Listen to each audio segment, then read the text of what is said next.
आज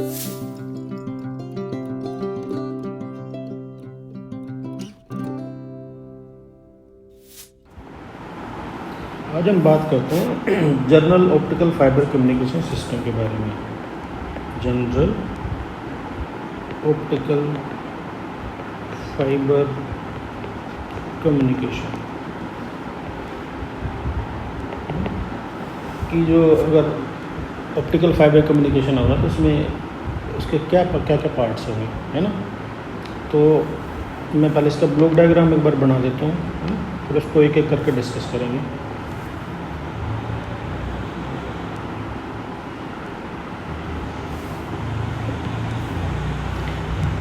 पहले तो उसमें एक ये रहेगा मॉड्यूलेटर।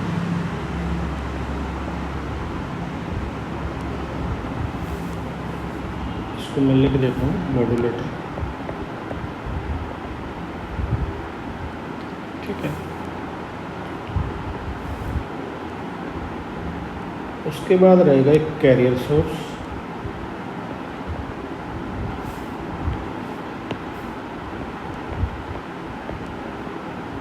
Carrier source. उसके बाद रहेगा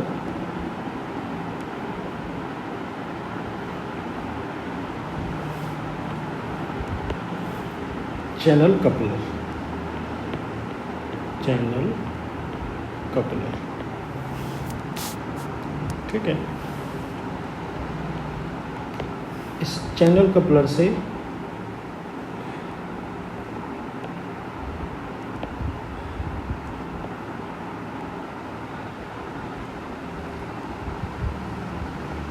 यहाँ रिपीटर आ जाते हैं, ठीक है। उसके बाद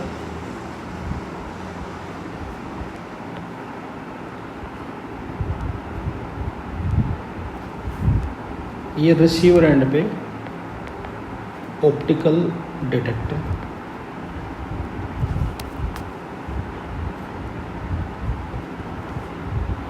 उसके बाद एम्पलीफायर,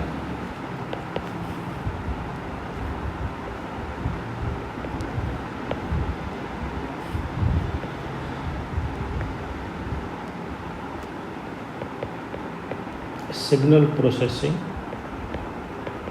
सिग्नल प्रोसेसिंग, और यहाँ पे फिर मैसेज की आउटपुट, ठीक है। ये इससे सिग्नल यहाँ मूव करेगा, यहाँ मूव करेगा, और ये जो बीच में जो चीज़ है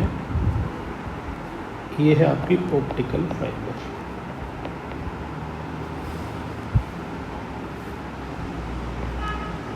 मॉड्यूलेटर में जो सिग्नल जाएगा वो मैसेज सिग्नल रहेगा, मैसेज सिग्नल, ठीक है। तो पहले मैसेज सिग्नल होगा, है ना। तो मैसेज सिग्नल के बारे में बात करते हैं। तो जो मैसेज सिग्नल है वो मैसेज सिग्नल, तो मैसेज सिग्नल बेसिकली क्या है कि जैसे मैं अभी बोल रहा हूँ, है ना, तो वो एक कुछ एनालॉग क्वांटिटी होगी, है ना, क्योंकि वो उसकी वेरी एम्पलीट्यूड बदल रहा है, फ्रीक्वेंसी बदल रही होगी, है ना। तो ये जो चीज़ है ये इलेक्ट्रिकल इन नेचर तो नहीं है अभी जब मैं बोल रहा हूँ, तो है ना। तो मैं क्या यूज़ करता हूँ, मैं एक ट्रांसड्यूसर यूज़ करूँगा, ट्रांसड्यूसर। तो ट्रांसड्यूसर यहाँ पे क्या है, यहाँ पे माइक है ना। तो वो क्या कर रहा है, ये जो साउंड वेव थी, जो मैं बोल रहा हूँ, साउंड वेव को वो इलेक्ट्रिकल वेव में कन्वर्ट कर रहा है, ठीक है। तो ये जो इलेक्ट्रिकल वेव है ये आपका मैसेज सिग्नल है, मैसेज सिग्नल, ये आपका मैसेज सिग्नल है, ठीक है। तो जो मैसेज सिग्नल है वो एक नॉन इलेक्ट्रिकल क्वांटिटी होती है ना, जिसको हम जिससे हम किसी ट्रांसड्यूसर का यूज़ करके, आपने आई में पढ़ा हुआ है, EMI में पढ़ा हुआ है ना ट्रांसड्यूसर। तो ट्रांसड्यूसर क्या करता है कि मैकेनिकल क्वांटिटी को या किसी एक फॉर्म ऑफ एनर्जी को दूसरी फॉर्म ऑफ एनर्जी में कन्वर्ट करता है, है ना। तो यहाँ पे मैकेनिकल चीज़ है वॉइस, उसको इलेक्ट्रिकल में बदल रहा है, ठीक है। तो जो ये इलेक्ट्रिकल वेव है ये आपका क्या है, मैसेज सिग्नल है, ठीक है। फिर उसके बाद मैसेज सिग्नल के बाद एक चीज़ आएगी मॉड्यूलेटर, है ना। तो मॉड्यूलेटर का क्या फंक्शन है, जैसे आपने पढ़ा होगा पीसी में कि अगर आप नॉर्मल सिग्नल को आप भेजोगे तो एक छोटे डिस्टेंस पे, अगर मैं बिना माइक के अगर बोलता हूँ तो मेरी साउंड 10 फुट चली जाएगी, 20 फुट चली जाएगी, 40 फुट चली जाएगी, है ना। अगर मेरे को उसकी ट्रैवलिंग डिस्टेंस बढ़ानी है ना, तो मुझे एक किसी तरह का मॉड्यूलेशन यूज़ करना पड़ेगा, है ना। तो यहाँ पे भी जो इलेक्ट्रिकल सिग्नल है ना, उस इलेक्ट्रिकल सिग्नल को मॉड्यूलेट आपको करना पड़ेगा, है कि नहीं। तो जो मॉड्यूलेटर है उसका फंक्शन क्या है, उसके बेसिकली दो फंक्शन दे रखे हैं कि पहले तो जो ये इलेक्ट्रिकल सिग्नल है, जो इलेक्ट्रिकल सिग्नल जनरेट हुआ उसको एक प्रॉपर फॉर्मेट में कन्वर्ट करेगा, ठीक है। इलेक्ट्रिकल सिग्नल को किसी प्रॉपर फॉर्मेट में कन्वर्ट करेगा। दूसरा जो मेन जो काम है वो क्या करता है कि it changes the characteristics of a carrier wave according to the message signal. जैसे आप मॉड्यूलेशन में, तो मॉड्यूलेशन में क्या होता है, एक हाई फ्रीक्वेंसी वेव है ना, जिसको आप कैरियर वेव बोलते हो, उसकी करेक्टरिस्टिक्स एम्पलीट्यूड हो गया, फ्रीक्वेंसी हो गई या फेज हो गया, है ना, उसकी वो करेक्टरिस्टिक्स हैं जो मैं करेक्टरिस्टिक्स लिख देता हूँ। जैसे उसका एम्पलीट्यूड हो गया, उसकी फ्रीक्वेंसी होगी, उसका फेज हो गया, है ना, ये चीज़ें हैं वेव की करेक्टरिस्टिक्स, है ना। तो इनको चेंज करते हैं, changes according to message signal. तो यहाँ पे भी वही है, फ्रीक्वेंसी में फ्रीक्वेंसी बदली जाएगी, तो जिसमें एम्पलीट्यूड बदला जाए तो उसको क्या उनको बोलते हैं, ए मॉड्यूलेशन, इसको एफ एम मॉड्यूलेशन, है ना, और फेज वाले को पी एम फेज मॉड्यूलेशन, है ना। बेसिक टेक्निक वही है, लेकिन यहाँ पे हम क्या यूज़ कर रहे हैं, हम we use light wave as the carrier frequency generator.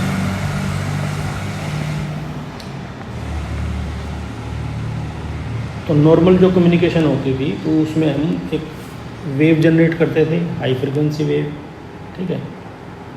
लेकिन यहाँ पे वो जो हाई फ्रीक्वेंसी वेव है वो लाइट वेव रहेगी, ठीक है।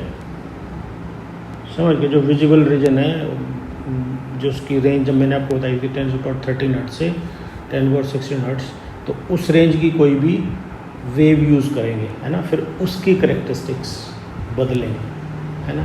करेक्टरिस्टिक्स का मतलब क्या कि वो जो उसकी लाइट की ब्राइटनेस है वो कुछ कम होगी या ऑन ऑफ रहेगी, है ना।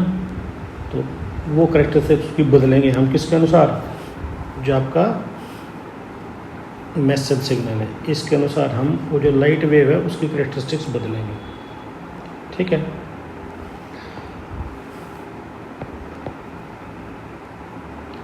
जो मॉड्यूलेशन की जो डिस्टिंक्ट मॉड्यूलेशन कैटेगरी हैं उसकी दो हैं। एएम मॉड्यूलेशन आपने पढ़ा होगा, है ना, तो इसको हम बोलेंगे analogue modulation, AM FM PM, ये सारे क्या हैं, एनालॉग मॉड्यूलेशन, ठीक है। और दूसरा है इसमें डिजिटल मॉड्यूलेशन, ठीक है। तो दो ब्रॉड कैटेगरी है मॉड्यूलेशन की, एनालॉग मॉड्यूलेशन और डिजिटल मॉड्यूलेशन, ठीक है। तो इसी तरह से अगर हम फाइबर कम्युनिकेशन की बात करें तो उसमें दो तरह की मॉड्यूलेशन यूज़ कर सकते हैं, एनालॉग मॉड्यूलेशन या डिजिटल मॉड्यूलेशन। ठीक है, तो अभी आपको मैंने बताया कि मैसेज सिग्नल क्या होता है और मॉड्यूलेटर क्या होता है। नेक्स्ट जो उसका पार्ट है वो है कैरियर सोर्स। तो कैरियर सोर्स क्या है?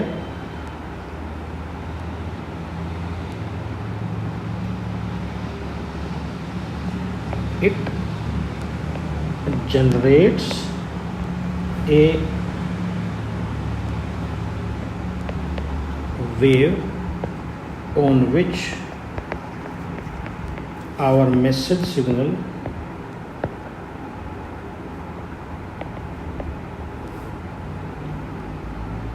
will be modulated। उसके ऊपर आपका मैसेज सिग्नल मॉड्यूलेट कर दिया जाएगा, है ना। तो जो फाइबर कम्युनिकेशन में है, इन फाइबर कम्युनिकेशन हम क्या यूज़ करते हैं? लेज़र डायोड यूज़ करते हैं, लेज़र डायोड और एलईडी लाइट एमिटिंग डायोड, है ना। तो दो तरह के सोर्स हैं उसमें, लेज़र डायोड होगा या लाइट एमिटिंग डायोड होगा। ठीक है कि नहीं है? तो आपको कैरियर सोर्स का पता चल गया, या तो लेज़र रहेगी, है ना, या फिर कोई डायोड रहेगा, है ना। फिर उसमें एक चीज़ लिखी हुई है चैनल कपलर। तो जो चैनल कपलर है, कपलर है ना, तो कपलिंग एक कपलर एक डिवाइस है ना। तो देखो यहाँ से आपकी लाइट वेव जनरेट हुई आपके मॉड्यूलेटर से, ठीक है। यहाँ पे है फाइबर, ठीक है। तो यहाँ पे आपका कपलर आएगा, ठीक है। तो जो कपलर है वो बेसिकली क्या करता है कि it feeds the power into the information channel को हो या फाइबर ऑप्टिक्स को, ठीक है। तो जो आपने मैसेज सिग्नल जनरेट हुआ उसको मॉड्यूलेट किया लेजर की वजह से, उसकी वजह से फिर वो जो सिग्नल हुआ तो उसको आप फाइबर ऑप्टिक्स के थ्रू भी भेजोगे ना। तो वो जो जोड़ने का जो काम है, वो जो कपलिंग का काम है, वो चैनल कपलर करता है, ठीक है। तो चैनल कपलर ऐसा होना चाहिए कि वहाँ से जो पावर है वो बाहर नहीं निकलनी चाहिए, ठीक है। और कपलिंग ऐसी होनी चाहिए कि ताकि जितनी आपने पावर जनरेट की है वो पूरी पावर उसमें सेंड कर सके फाइबर ऑप्टिक्स में, ठीक है। तो ये भी बड़ा एक अर्जेंट सी जो डिवाइस है ना। और अगर एक कपलिंग बिल्कुल परफेक्ट कपलिंग होगी तो पावर लॉस नहीं होगा, है ना। तो जो फिर उसका बेनिफिट क्या होगा कि आप जो रिपीटर लगाते हो, है ना, तो रिपीटर आप कम लगाओगे उसमें चैनल में नॉइस भी कम आएगी, ठीक है कि नहीं है, सिग्नल डिग्रेड नहीं होगा। फिर चैनल कपलर के बाद इंफॉर्मेशन चैनल। तो इंफॉर्मेशन चैनल तो कुछ है नहीं। इंफॉर्मेशन चैनल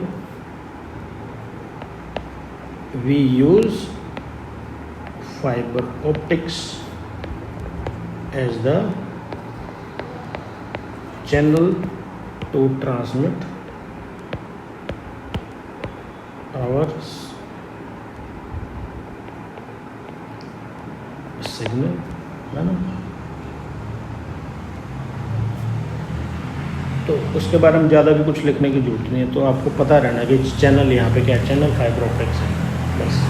ठीक है, अब वो कैसे क्या बनेगी वो बाद में आपसे बात करेंगे, है ना। उसमें एक चीज़ और लिखी हुई है कि रिपीटर लिखा हुआ है। जब ब्लॉक डायग्राम जो मैंने आपको बना के दिखाया था तो उसमें एक चीज़ लिखी हुई रिपीटर। तो रिपीटर है ना, रिपीट जो रिपीट कर रहा है ना। तो repeater a device which increase the power of a signal with maintaining its characteristics, है ना। तो रिपीटर एक डिवाइस है ना। एक डिस्टेंस के बाद सिग्नल की जो पावर है वो जैसे उसकी शेप बदलनी शुरू हो जाएगी या उसकी जो एम्पलीट्यूड है वो कम करना शुरू हो जाएगा, है ना। चैनल जो आपका सिग्नल है वो डिग्रेड होना शुरू हो जाएगा। तो उससे पहले हम एक रिपीटर लगाएंगे। वो क्या करेगा, एज एन एम्पलीफायर, नॉर्मल आप बात करें तो एज एन एम्पलीफायर यूज़ करता है, एम्पलीफायर है वो, ठीक है। कि सिग्नल को दोबारा से जो फिक्स जो सिग्नल आपने भेजा है उसी शेप में आपको बदल के देगी, उसको एम्पलीफाई करें, सिग्नल की शेप होगी वो रहे, है ना। तो इसलिए एज एन एम्पलीफायर आप लगाओ, एज एन एम्पलीफायर होता है रिपीटर, है ना। फिर उसके बाद जो आता है वो है optical detector.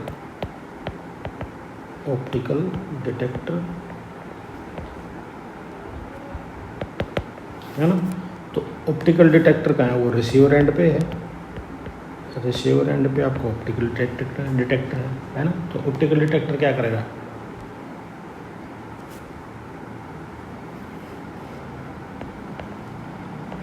It converts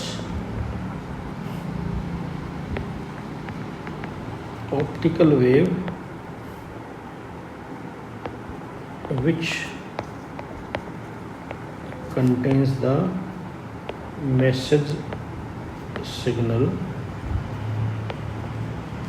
into the electrical current, है ना। तो अगर करंट की बात ना करें तो वो एक इलेक्ट्रिकल क्वांटिटी में आपको बदलेगा कि अब ऑप्टिकल वेव आई थी, है ना, लाइट वेव आई थी और उस लाइट वेव को इलेक्ट्रिकल सिग्नल में कन्वर्ट करने का काम आपका ऑप्टिकल डिटेक्टर करता है ना। तो ऑप्टिकल डिटेक्टर यहाँ जर्नली क्या होते हैं, फोटो डायोड होते हैं, ठीक है। क्या रहेंगे, फोटो डायोड रहते हैं यहाँ पे जर्नली। तो जब मैं आपको डिटेक्टर कराऊंगा तो मैं आपको बताऊंगा, है ना, उस टाइम कि वो बेसिकली किस तरह के होते होंगे,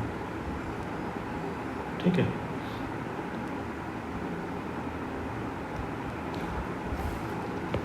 photo diode are generally use for this purpose, ठीक है। फिर वो जो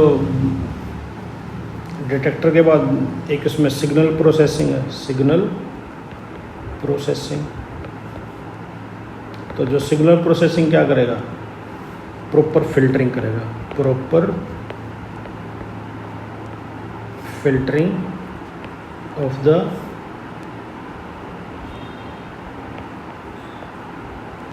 received signal by removing unwanted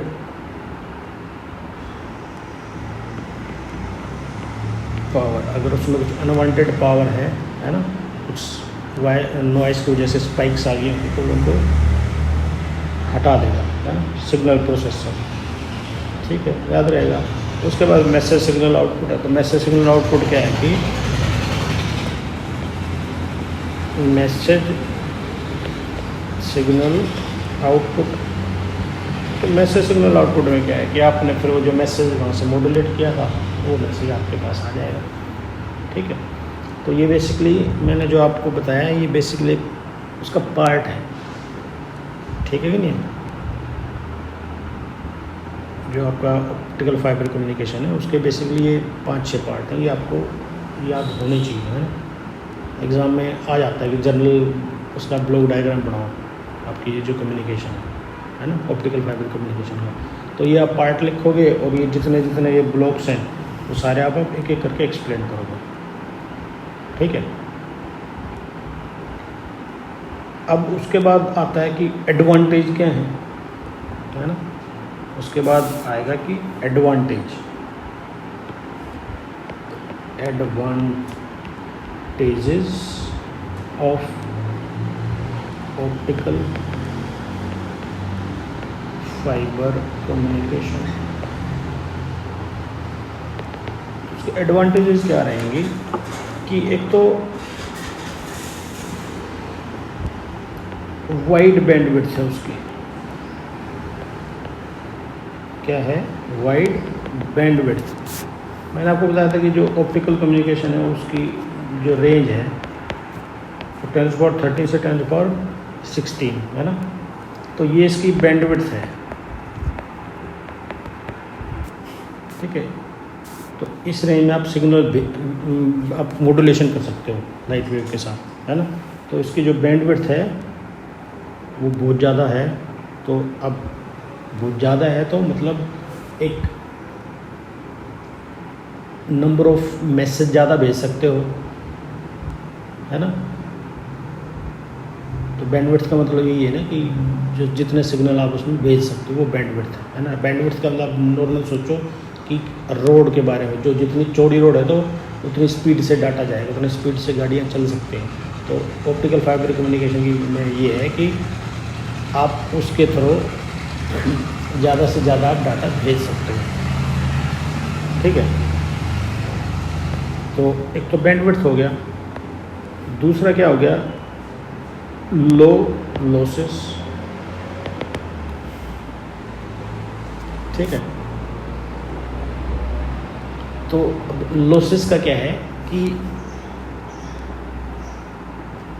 आपकी जो फाइबर ऑप्टिक्स है, ऑप्टिकल फाइबर है ना, इसके लॉसेस 1 dB पर किलोमीटर। ठीक है, मतलब इतनी 1 dB पावर कम होगी अगर सिग्नल 1 किलोमीटर तक आप भेजोगे ना। ठीक है कि नहीं? तो इसकी वजह से इसमें लॉसेस बहुत कम है। ठीक है, फिर इसमें एक पॉइंट आता है कि immune to cross talk. Cross talk का मतलब क्या हुआ? क्रॉस टॉक का मतलब ये है कि एक ये लाइन है, एक ये लाइन है। ठीक है, ये आपस में अगर टच हो जाए तो क्रॉस टॉक हो जाएगा। ठीक है, लेकिन अब इसमें क्या है कि आपकी जो फाइबर है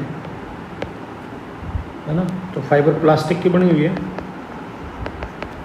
ठीक है, तो प्लास्टिक की वजह से, प्लास्टिक क्या है? नॉन कंडक्टिंग है, तो ये फाइबर भी नॉन कंडक्टिंग होगी। नॉन कंडक्टिंग का मतलब इसकी जो करेक्टरिस्टिक्स है, प्लास्टिक में करंट थोड़े ना फ्लो कर सकता है। ठीक है कि नहीं है? तो इसके बीच में जो है क्रॉस टॉक्स नहीं हो सकती है। ठीक है, दोनों नॉन कंडक्टिंग है तो कोई भी ये आपस में टच होंगी भी तो, है ना। अगर आप उसको पास पास रख दो तो आपस में इलेक्ट्रिकल कनेक्शन तो होगा नहीं ना उनका आपस में, तो इसलिए क्रॉस टॉक नहीं होती है। ठीक है, तो इम्यून टू क्रॉस टॉक्स। हमने कई बार पहले क्या होता था कि फ़ोन में आपने फ़ोन किसी को मिलाया हुआ है ना, तो डबल आवाज़ आती थी, तो वहाँ पे क्रॉस टॉक हो रही है कहीं, मतलब जो रिसीवर एंड पे कहीं आपस में दो तारे जुड़ गई हैं उसकी वजह से, है ना, तो वो क्रॉस टॉक हो जाती है। तो फाइबर ऑप्टिक्स में वो परेशानी नहीं है। ठीक है, फिर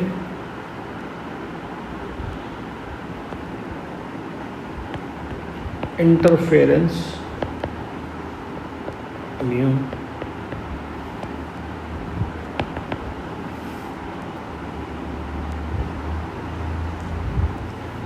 अब इंटरफेरेंस इम्यून क्या मतलब क्या है कि इसमें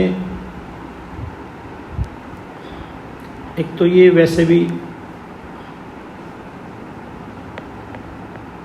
अंडर द ग्राउंड रहती हैं, ठीक है, और ये वैसे भी नॉन कंडक्टिंग मटेरियल की बनी रहती हैं,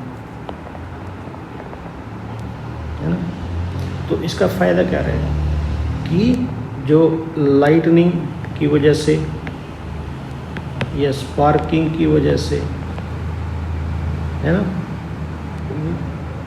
वो जो इंटरफेरेंस हो सकती थी वो इसमें नहीं होती है। आपकी फाइबर ऑप्टिक्स में अगर कहीं पे बिजली कड़क रही है तो जनरली पहले क्या होता था कि टेलीविजन्स पे आप ट्रांसमिशन देख रहे हो, अगर कोई एयरप्लेन वहाँ से जा रहा होता तो ट्रांसमिशन में ना आपको दिखता था कि वो कुछ नॉइस सी आ रही है ना। या फिर क्या होता है कि लाइटनिंग हो रही है तो उसका असर भी आपको दिखेगा, है ना, क्योंकि वो भी कोई इलेक्ट्रिकल एनर्जी जनरेट कर रही है ना, RF फ्रिक्वेंसी जनरेट कर रही होंगी जो आपका एरोप्लेन है, तो उसकी वजह से वहाँ असर दिखता था। लेकिन अब ये वैसे भी अंडरग्राउंड है, नॉन कंडक्टिव मटेरियल की बनी हुई है ना, तो उस चीज़ का असर फाइबर पे नहीं होता है, फाइबर ऑप्टिक्स पे इन चीज़ का असर नहीं होता है, ठीक है। तो इंटरफेरेंस इम्यून हो गई है, ठीक है। फिर इसकी सिक्योरिटी भी ज़्यादा है, ठीक है कि नहीं, सिक्योरिटी भी ज़्यादा है। एक तो अंडरग्राउंड है, ठीक है, जब अंडरग्राउंड है तो कोई एनर्जी रेडिएट भी नहीं करती है, कोई एनर्जी रेडिएट भी नहीं करती है। पहले क्या होता था कि ये जो आपके चैनल केबल टीवी लगे रहते थे, तो अगर कहीं पे लूज कनेक्शंस रहें, ओपन कनेक्शन रहते थे, तो वहाँ से वो एनर्जी रेडिएट करती थी, है ना। तो कहीं दूसरा अगर उसके आसपास कोई टीवी रखा रहता था तो वो चैनल कैच कर लेता था, तो इसका मतलब इन्फॉर्मेशन लीक हो रही है ना। तो वो जो चीज़ है यहाँ पे नहीं है, आपके फाइबर ऑप्टिक्स में रेडिएशन नहीं होता है, नो रेडियो सिग्नल रेडिएशन, ठीक है, क्योंकि अंडरग्राउंड है ना, और कपलिंग अच्छे से कर रखी है तो एनर्जी रेडिएट नहीं होगी, ठीक है कि नहीं है। सिक्योरिटी हो गया। फिर स्मॉल इन साइज है,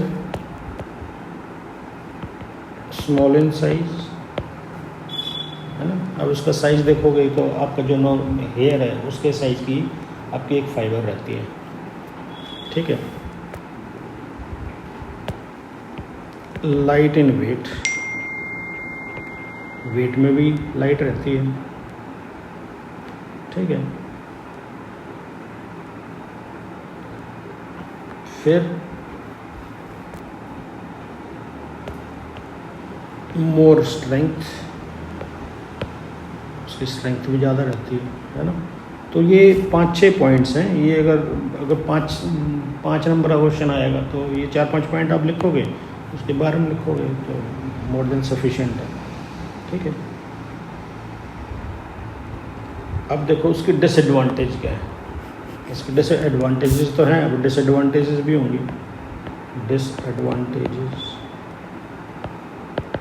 डिसएडवांटेजेस क्या हैं कि हाई इनिशियल कॉस्ट, उसकी जो इनिशियल कॉस्ट है वो बहुत हाई है, ठीक है। इनिशियल कॉस्ट का मतलब क्या है कि फाइबर की कॉस्ट वो ज़्यादा हाई नहीं है।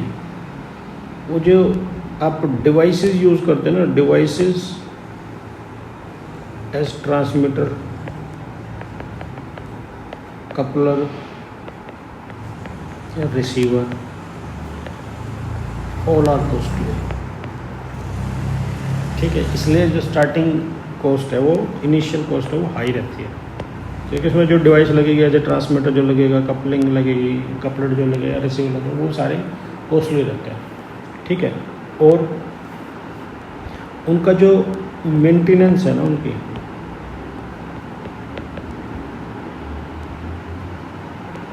मेंटेनेंस कॉस्ट वो ज़्यादा है। ठीक है, क्योंकि वो जो सोर्स है उनकी लाइफ कम रहती है, इतनी ज़्यादा लाइफ नहीं रहती है। ठीक है, तो मेंटेनेंस कॉस्ट हाई है। As the life of these devices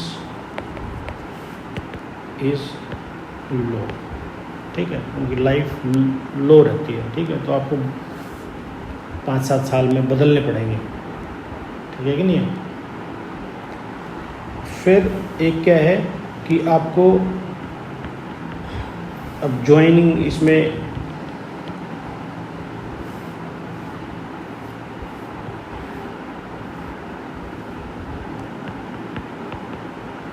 joining and test procedures.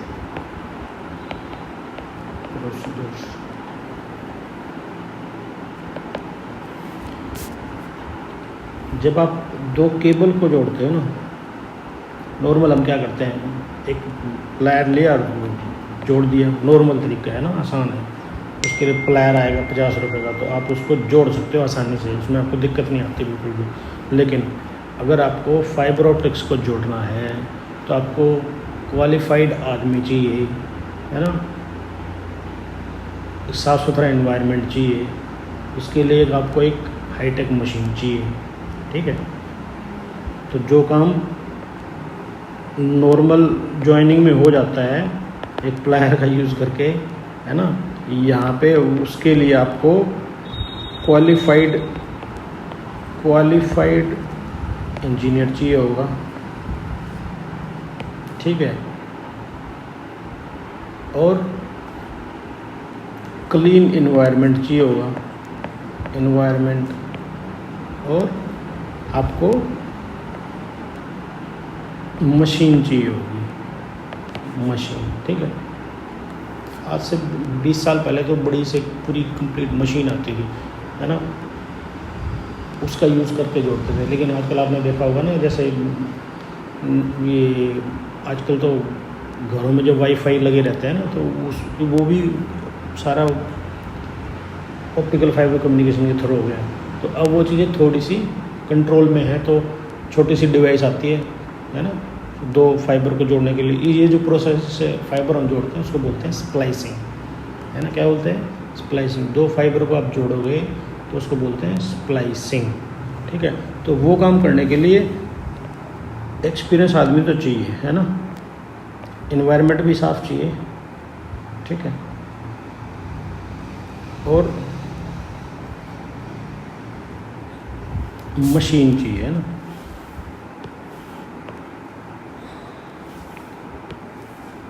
Machinery चाहिए। ठीक है, तो ये इसकी एडवांटेजेस है, ये इसकी डिसएडवांटेजेस है। ठीक है, फिर एप्लीकेशन, तो अब इसमें कुछ अगर एप्लीकेशन की बात करें, एप्लीकेशन तो कम्युनिकेशन में यूज़ है, कम्युनिकेशन में। ठीक है, अब वो कम्युनिकेशन चाहे टेलीफोन नेटवर्क की हो, या डाटा कम्युनिकेशन हो। ठीक है, तो जो बेसिक उसका यूज़ है वो कम्युनिकेशन ही है, बाकी तो कुछ, है ना। टेलीफोन नेटवर्क में भी आप यूज़ कर सकते हो, है ना, या डाटा कम्युनिकेशन में भी आप यूज़ कर सकते हो। ये इसके बेसिक दो मेन यूसेज है। ठीक है, फिर नेक्स्ट लेक्चर में बात करेंगे इलेक्ट्रोमैग्नेटिक स्पेक्ट्रम के बारे में। ठीक है, उसकी क्या क्या स्पेक्ट्रम है, और फिर रे ट्रांसमिशन थ्योरी के बारे में। तो कोई दिक्कत हो तो आप व्हाट्सएप नंबर पे आप पूछ सकते हो।